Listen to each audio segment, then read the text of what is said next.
Le craving, c'est horrible. Oui, c'est souvent ça, hein. Quand une envie de boire, elle arrive, bah, l'envie est forte. Et c'est d'ailleurs pour ça que c'est assez difficile de ne pas consommer pour les gens qui ont une dépendance.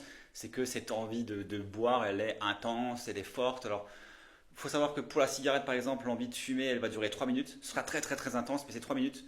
Et pour l'envie de boire, c'est une demi-heure. Alors qu'on sait qu'en plus, on est parti pour un peu de temps. Donc là, le mieux, c'est de s'occuper. C'est de...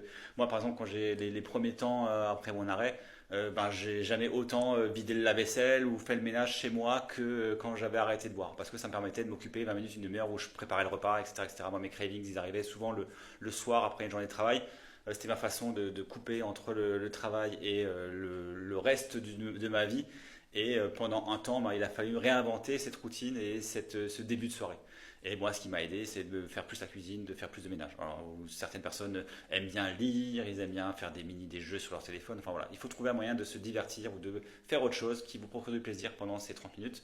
Et donc oui, le craving, c'est très dur. Mais par contre, la bonne nouvelle, c'est qu'avec le temps, ces cravings s'estompent, ils deviennent moins intenses, ils deviennent moins longs. Et au bout d'un moment, on n'y pense plus, une fois que vous avez reprogrammé vos habitudes. Et c'est pour ça que c'est pour les gens qui ont un petit problème avec l'alcool, c'est presque plus facile, ou c'est plus facile d'arrêter entièrement que de contrôler. Parce que le contrôle a une charge mentale énorme, alors qu'avec l'arrêt, en fait, il y a une certaine sérénité. On dit juste, bon, de toute façon, je ne bois pas, donc je ne vais pas me poser la question de est-ce que ce soir je prends un apéro ou pas. Donc voilà, donc ben, Sobero est une application mobile qui peut vous aider à vivre tout ça, à traverser tout ça de façon plus sereine. N'hésitez pas à la télécharger, ça peut vous aider pendant les moments de craving intense aussi. Et donc voilà.